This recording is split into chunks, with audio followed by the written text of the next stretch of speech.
Boa tarde a todos e todas, na verdade. Muito rapidamente vou passar para vocês um pouco do resumo dessa primeira reunião do Grupo de Finanças Sustentáveis do Track Financeiro do G20. Nós temos o prazer de co-coordenar com o Banco Central, com a Cíntia, que é um grupo bastante estruturado do G20, que conta com secretariado e uma agenda de legado, de construção ao longo das últimas presidências muito importante. Então, de um lado, o que a gente conseguiu fazer na presidência brasileira foi ser inovador e trazer alguns temas críticos da agenda de finanças sustentáveis para o grupo, mas, ao mesmo tempo, dar conta de uma carga de trabalho do grupo, e a Cíntia acompanha isso há mais tempo do que nós, inclusive, na Fazenda, que é uma construção coletiva muito interessante, porque faz com que os resultados do grupo tenham mais adesão do G20 do ponto de vista da construção e da capacidade de fazer, né, um empurrão político que o G20 tão importantemente faz. Então, para a nossa presidência, temos 4 prioridades. Uma primeira, que é uma novidade no grupo, toca na ideia de facilitar acesso aos 4 principais fundos climáticos, fundos verdes, o Green Climate Fund, o Climate Investment Funds, o Adaptation Fund e o Global Environmental Facility. São 4 principais fundos com governanças distintas, com funções distintas na arquitetura financeira internacional, mas que têm uma função primordial de levar crédito concessional, ou seja, muito barato, e uma parte, inclusive, em grants, ou seja, em doações diretas a países em desenvolvimento, para que eles possam lidar com seus desafios do ponto de vista de desenvolvimento sustentável. E uma dificuldade que os países em desenvolvimento têm é justamente de acesso a esses fundos. Na Fazenda, eu e minha equipe, Lívia, que está comigo aqui, coordena toda essa área lá, lidamos com isso do Brasil no dia a dia, ou seja, a dificuldade que é você conseguir acesso a esses recursos concessionais nos fundos, e entendemos que era uma parte crítica da nossa agenda na contribuição na inovação, ou seja, um novo tema que a gente traria para o grupo, facilitar acesso aos recursos já existentes e outros que estão por vir. O próprio GCF, que é um dos principais dos 4 aí, dos 4 fundos, passa por um processo de replenishment agora, então a gente deve ter 10 bilhões de dólares já alocados nesses fundos não utilizados, mais algo como 15 bilhões de dólares do replenishment do GCF, ou seja, 25 bilhões de dólares que precisam chegar e gerar impacto nos países em desenvolvimento, seja em países maiores como o nosso, de renda média, seja nas pequenas ilhas, seja num país africano ou asiático, enfim.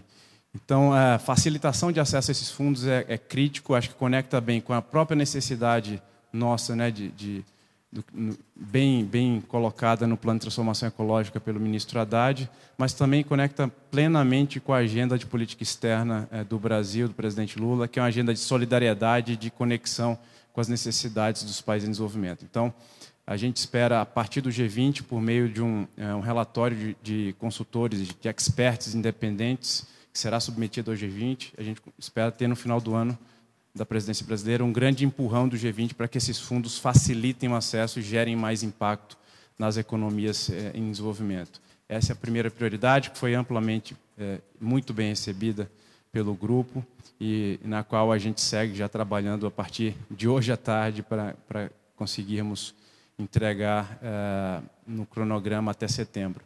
Segunda prioridade, que tem a ver com uma agenda de discussão sobre transição. Então, é uma prioridade que foi dividida em 3 partes. Uma primeira delas tem a ver com a ideia do G20 criar princípios de alto nível para planos de transição, ou seja, buscando uma agenda de net zero nos países. Uma segunda parte que toca no tema crítico para a presidência brasileira, que é de just transition, ou seja, a gente tem que pensar a transição, mas a transição conectada com o desenvolvimento social, com os impactos dessa transição para emprego, renda.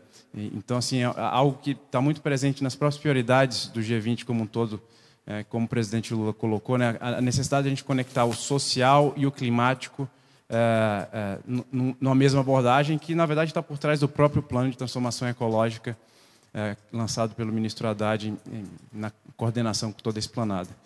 Uma terceira parte dessa segunda prioridade diz respeito a uma aplicação, né, uma avaliação em 2 setores, de cimento e aço, desses princípios de transição, tomando em conta o impacto social do que é que significa uma transição de uma indústria de cimento mais verde, por exemplo, em termos de emprego, enfim, e outros aspectos importantes, como desigualdade. Então, essa é a composição da segunda prioridade.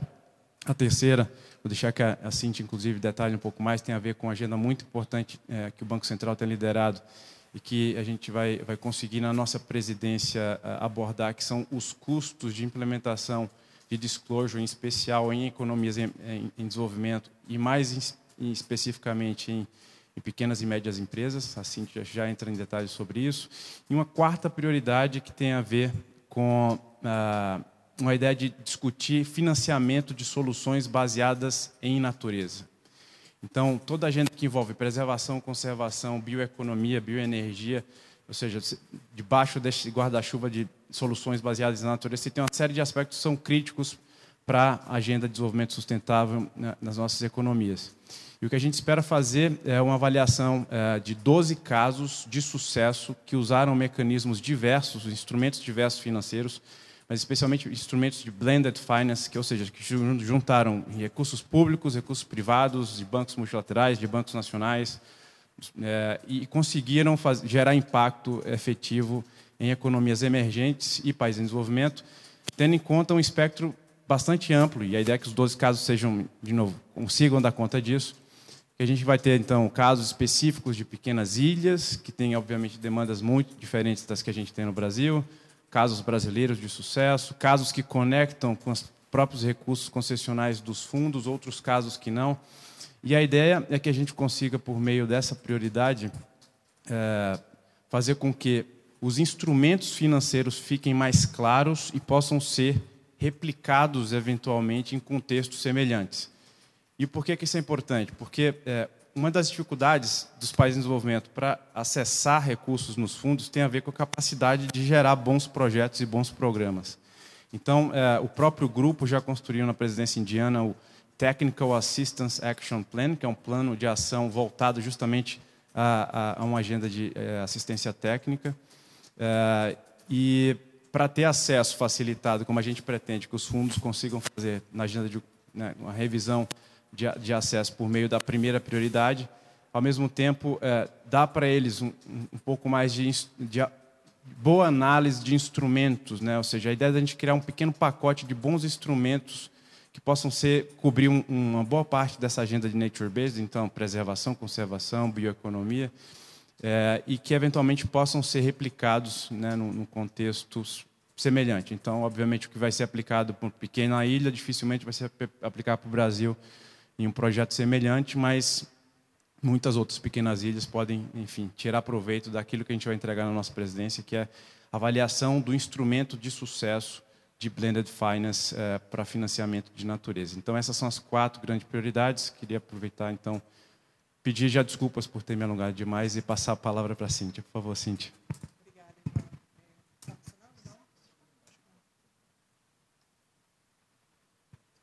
Ótimo, obrigada.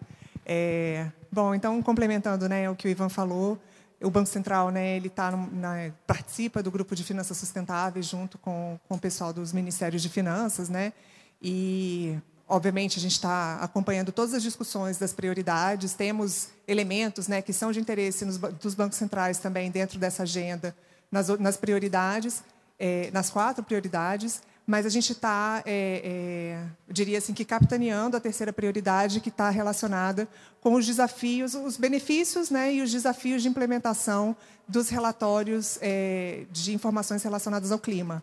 Então, a gente tem dentro da regulação nossa, né, do Banco Central, a gente incorporou na nossa regulação as recomendações que foram feitas pela Força-Tarefa de Financial Disclosures, né? Isso a gente tornou mandatório na nossa regulação, estamos começando a receber isso agora, mas a nossa regulação é específica para instituições financeiras. No ano passado, foi criado os padrões pelo ISSB, né, que é o International Standards Stability Board, que foi criado no ano passado para discutir padrões mundiais para esse tipo de relatório relacionado com clima, com questões de meio ambiente, E isso vai se aplicar não só a instituições financeiras, mas também para grandes empresas, para pequenas e médias empresas. Então, assim, a gente está num processo, né, de implementação, várias jurisdições estão implementando esse tipo de padrão. Isso é bastante desafiante, porque você começa a pedir um monte de informação detalhada, e é da mesma forma, né, que você pede para grandes empresas, você está pedindo para pequenas e médias empresas também. E aí o que a gente está trazendo para a discussão é um pouco até do que a gente faz na nossa própria regulação, que é esse espírito de proporcionalidade, né? Que é você fazer uma regulação que seja proporcional ao tamanho da instituição, ao tamanho da firma, e trazer também uma coisa que é muito característica do G20, que é esse processo de compartilhamento de experiências. Então, a gente aqui já avançou nisso, estamos começando a receber os primeiros relatórios da nossa regulação, né, para a instituição financeira. A CVM já incorporou, né, já lançou uma consulta pública para incorporar esses padrões do ISSB dentro da regulação deles para as empresas, né, listadas.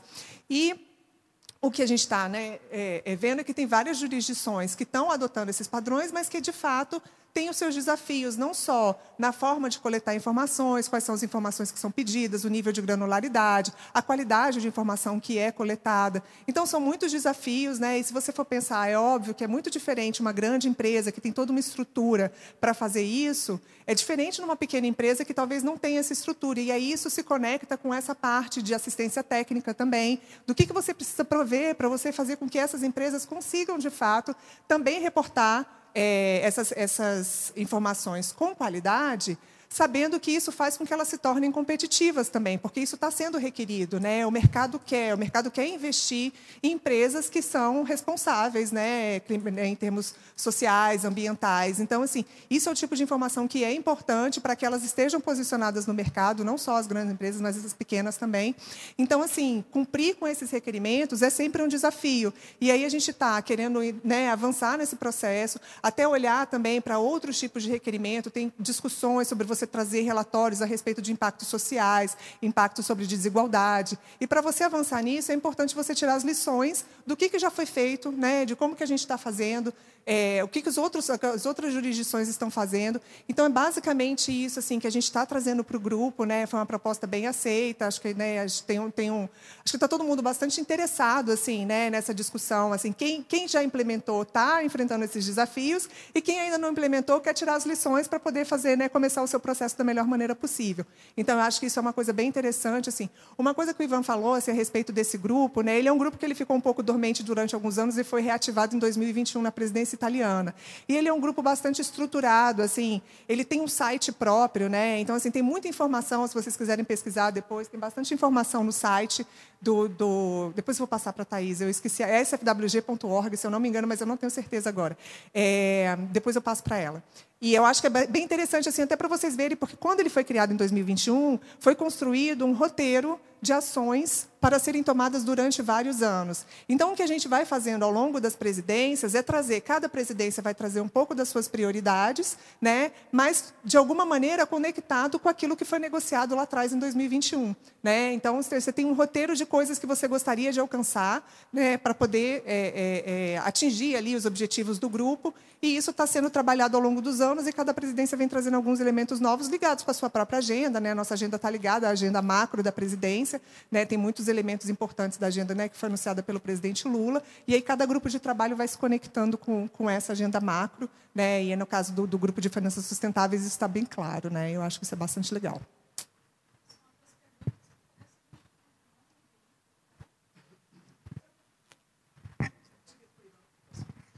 Eu sou Eliane Oliveira, do Jornal o Globo.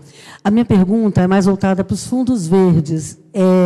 Você falou que tem 4 fundos verdes, né? Eu queria saber, esses fundos são, desculpa a minha ignorância, mas de onde são esses fundos e quanto que eles têm hoje? E esses países emergentes, em desenvolvimento, eles têm dificuldade de acesso, né?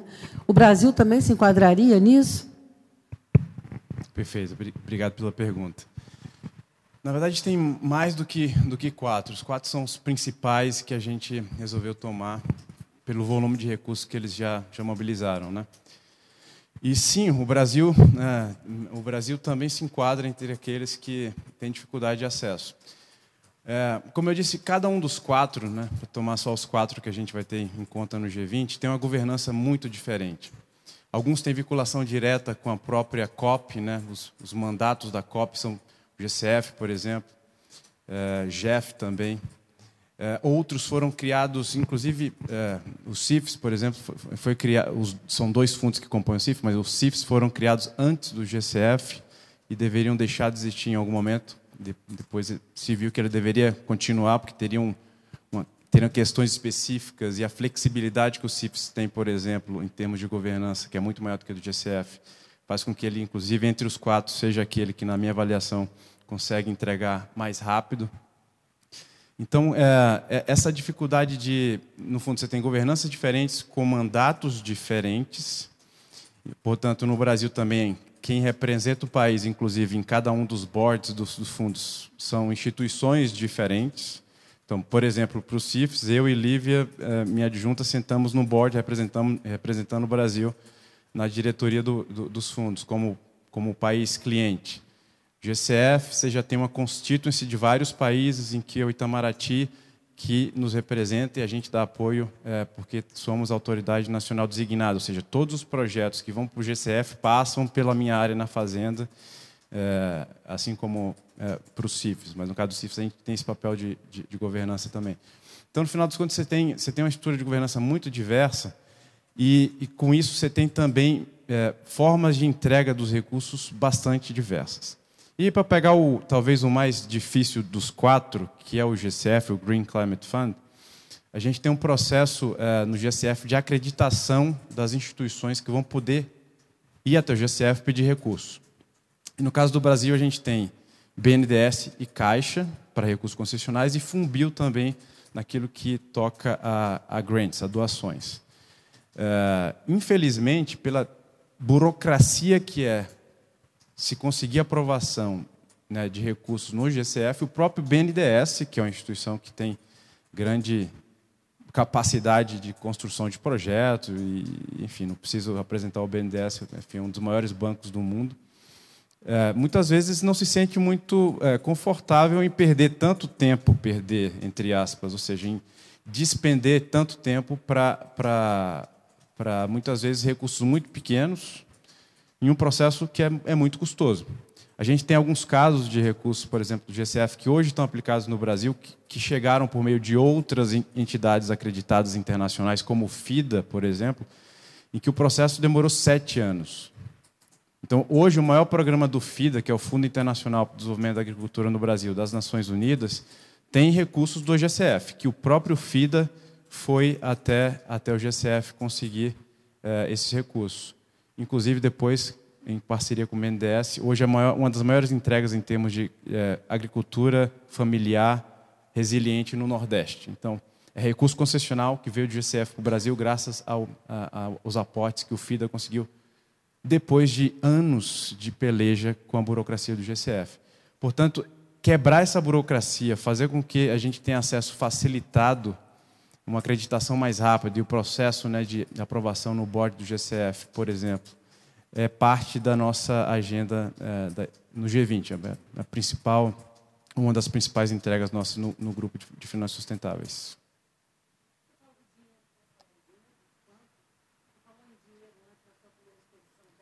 Sim, os 4 fundos têm mais de 10 bilhões hoje alocados não utilizados. E o GCF passa por uma rodada de replenishment, quando os países doadores vão fazer aportes aos fundos, que já chega aos 15 bilhões. Isso a gente pode checar no próprio site, porque isso é um processo, né, foi em curso. Mas, ou seja, esses 4 fundos vão ter pelo menos 25 bilhões de dólares nos próximos anos para gerar impacto em países em desenvolvimento naquilo que são os seus mandatos. Mas é importante que o dinheiro chegue e gere impacto. Esse é o grande ponto que a gente traz, e daí ter essa ideia de facilitação de acesso como ponto crítico nas nossas entregas no G20. Marcela Aires, da Reuters, um pouco em cima do mesmo tema aqui levantado pela minha colega Eliane, eu queria saber de que maneira que isso pode ser efetivamente facilitado. Uniformizando o processo de governança, criando um manual? O que vocês esperam de concreto para o fim da presidência brasileira do G20 nesse sentido? E em relação àquele outro ponto que se conecta com esse, né, da melhoria dos projetos, eu também queria saber se é possível dar algum exemplo prático, mais didático, de que tipo de projeto que, de repente, existe e não está tão bem estruturado ao ponto de pleitear esses recursos e ser atendido com a rapidez que é almejada. Obrigada. Ótimo. Eu vou dar um exemplo que foi o nosso, chegando ano passado na Fazenda, foi o nosso cartão de visitas com os fundos. E a Lívia me ajudou muitíssimo nisso com a equipe lá. O CIFS, por exemplo, tem um programa de energia renováveis, para o qual o Brasil já tinha sido, enfim, um dos países eleitos para pleitear 70 milhões de dólares de recursos concessionais que fossem utilizados na área de energia renovável e particularmente conectado com questões de transmissão de energia no grid, né? E assim que eu cheguei, por exemplo, na primeira reunião do CIFS em que eu tive, o Brasil já estava perdendo o prazo de entrega do programa de investimento, né? Então, você submete ao CIFS um programa de investimento e aí o board do CIFS avalia isso e depois de aprovado encaminha, enfim, com os projetos específicos os recursos que foram aprovados no board. E a gente tinha ali 6 meses para basicamente fazer o que era para ser feito em 18. Conseguimos fazer com muito esforço da equipe, com muita parceria com o Ministério de Minas e Energia, com muita parceria com o BID e Banco Mundial, que são 2 atores importantes no caso específico do CIFS, para a gente conseguir os recursos. E conseguimos fazer um plano de investimento em 3, 4 meses. Esse exemplo é interessante por quê? Porque ele mostra que, e é algo que eu falei no próprio board do CIFS, mas acho que é representativo para você ajudar a entender como isso é relevante. No Brasil, a gente tem instituições que a gente consegue chacoalhar e sair com algo, né, bons projetos e programas que consigam ser submetidos a alguns boards, como é o caso desse do CIFS. A gente conseguiu, de fato, em 4 meses encaminhar. Em junho do ano passado, a gente aprovou aqui em Brasília, inclusive a gente trouxe a reunião diretiva do CIFS para cá, a gente aprovou aqui em Brasília esses recursos, 70 milhões de dólares, em 2 projetos, mas não é o caso da maior parte dos países em desenvolvimento. Então, assim, tem um papel, e aí também conecta muito bem com outras agendas do grupo, que é essa história de assistência técnica.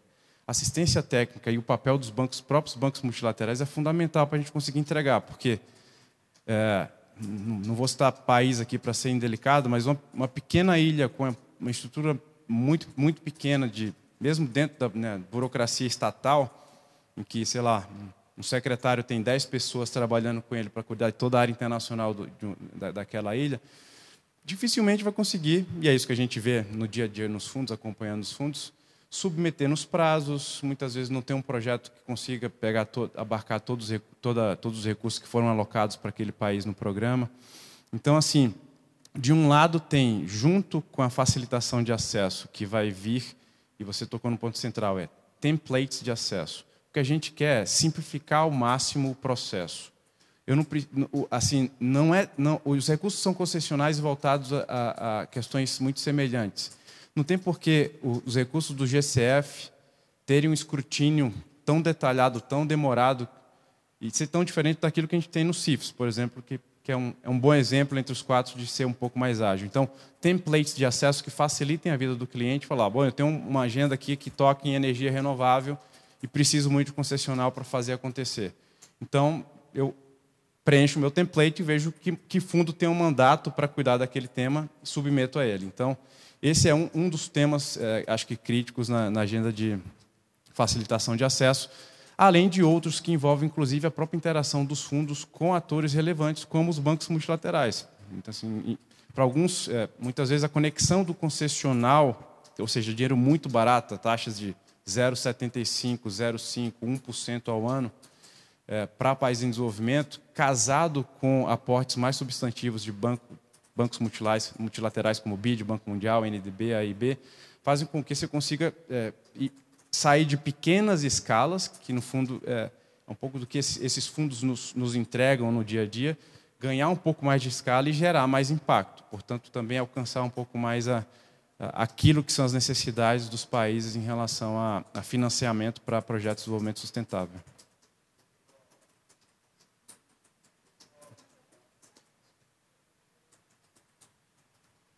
da Reuters novamente, eu queria saber quanto, historicamente, o Brasil já conseguiu captar junto a esses fundos e se existe alguma meta aí, mesmo que seja de longo prazo, ou um olhar assim do que seria viável, considerando a qualidade dos projetos, mas que está ainda nesse emaranhado dessa burocracia, esse tempo de análise.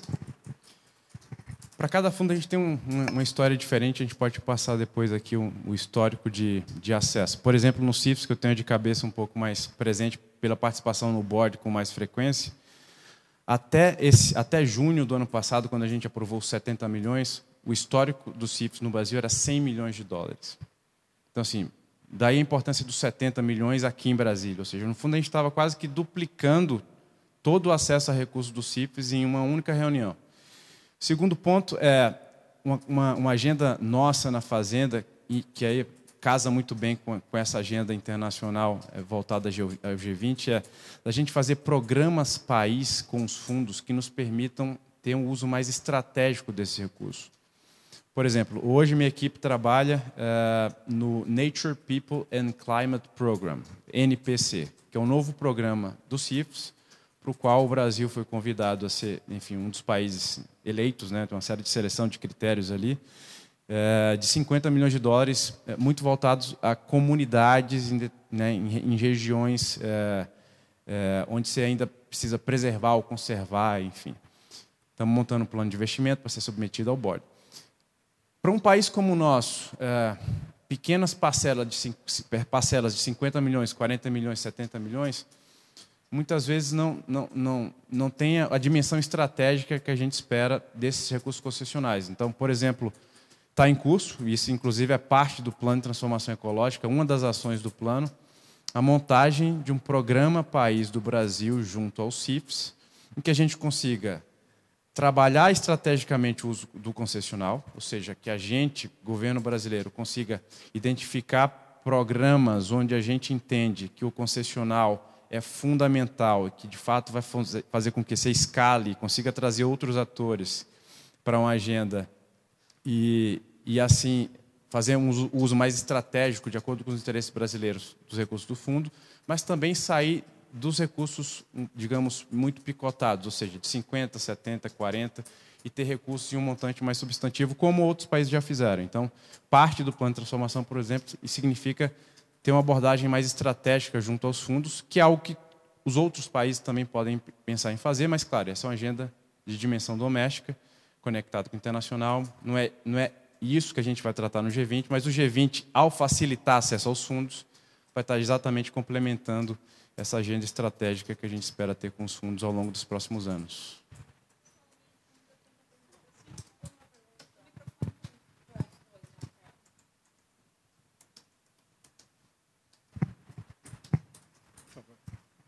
Olá, boa tarde. Heloísa Capurro, da Bloomberg. Então, duas perguntas.